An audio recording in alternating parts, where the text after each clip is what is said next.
When I think about the single worst anime of this season, Plunderer immediately pops up in my mind, and nothing else even comes close. It's got bad writing, stupid characters, tasteless fan service, and worst of all, it blatantly rips off other better anime. Add to it the fact that it has one of the worst exposition scenes in history, and you got yourself an anime that is complete and total garbage. Hello again, degenerates, it's your boy. Now before moving on, it would be great if you could leave a like, and also subscribe for more awesome videos like this one. And the best thing is, it's free! Spoilers ahead for Plunderer if you care about this piece of crap. I'll start with a brief recap. Let me know if it sounds familiar. A young woman who has been traveling in search of a group of legendary heroes who may or may not exist anymore on behest of a parent in mortal peril. She comes into this new town. There she meets a perverted guy who appears to be a total weakling. In a sort of a mobile tavern, while she's investigating about the heroes,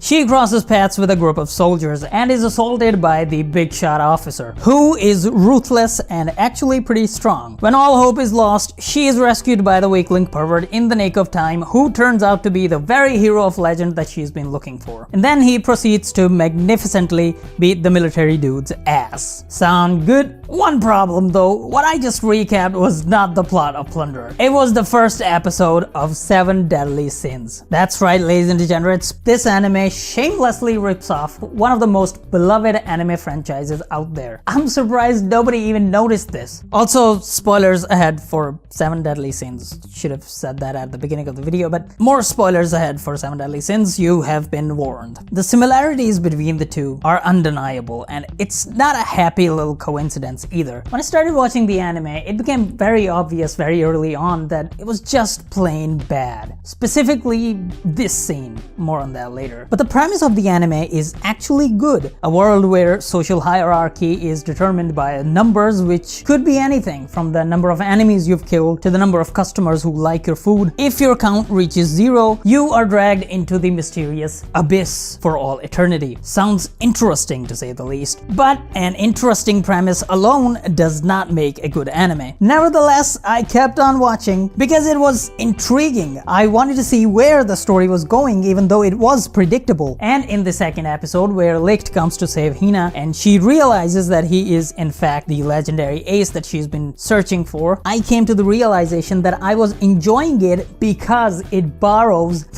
I'm gonna say borrows just for simplicity's sake. Because it borrows from an anime that is intriguing in the first place. That's why it was fun to watch. But the moment it stops doing that and goes on to tell its own original story, it becomes bland and tasteless. And talking about bland and tasteless, let's take a look at the characters, shall we? I'll start with the Hina, the Elizabeth of this anime. She was very young at the time of her mother's death and has been taking care of herself ever since. She's traveled far and wide all across the country for 5 freaking years. In fact, her count is 441, which corresponds to how many hundreds of kilometers she's walked. 44,100. That's a friggin' lot. You'd think that she would be a very smart and knowledgeable person at this point, but no, a female anime protagonist with brains? What? What blasphemy is this? She is dumb, not just naive.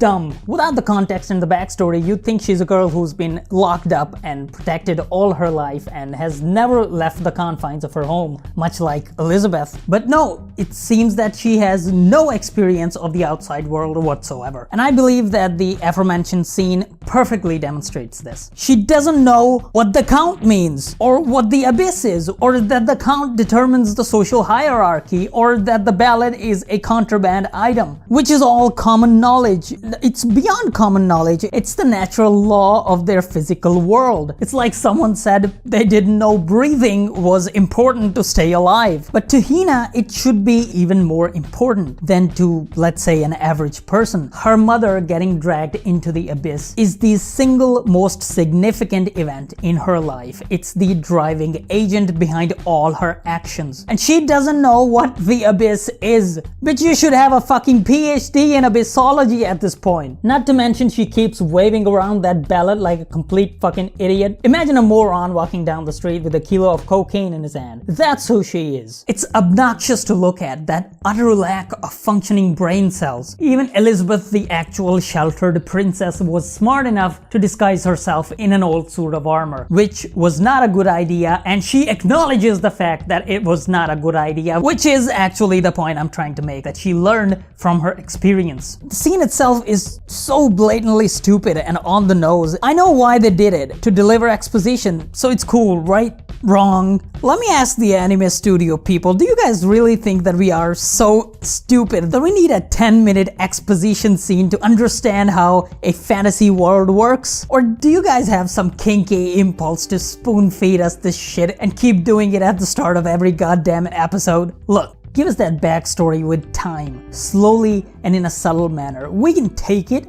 We're not idiots. I mean, you're not making this for 8-year-olds, are you? And if you are, then what's with all the rapey rape and the over-the-top fan service? I'm not an expert, but I think that's a lawsuit waiting to happen. Now let's take a look at our protagonist, Licht Bach, shall we? A white-haired guy with an unusual sword who has a mysterious past and uses humor to hide his sadness and what he considers to be his failures in war. Oh, hello, Sakata Gintoki, we were just talking about you. And also Yato from Noragami, if you don't count the white hair. So he's a ripoff and not an original character. Big deal, not all shonen protagonists are original. Those that are surely didn't start out that way. Most of them possess almost all of the tropes of a shonen protagonist. But the problem with Licht is in the execution of said tropes. You see, when you're writing a character that has a personality that fluctuates between two extremes, then you have to take some precautions to make that fluctuation seem as natural as possible. Otherwise, you'll just get an edgy idiot with a bipolar disorder. Licht has two distinct modes: the perverted trolling mode with the mask on, and Super Edgelord Kirito-sama on steroids mode with the mask off. Now, some idiots on the internet are calling it a good thing that Licht has a versatile personality. In reality, it comes off as if he's faking it, which is a big no-no for your character. Take Meliodas, for example. He has a very sad past and gets some very emotional moments throughout the anime, but it never feels like he's a different person in those scenes. He is a funny guy who trolls a lot with a tragic past, and that is what makes him a lovable character. Also, all of the perverted shit he does, he only does it to Elizabeth, who is the reincarnation of the woman he loves, not to any other woman, not even Diane, who is head over heels in love with him. Licht, on the other hand, cannot keep his hands off any woman, which makes it feel more like sexual harassment rather than lovable teasing. He's even made a name for himself. Real proud of you there, kid. Good job.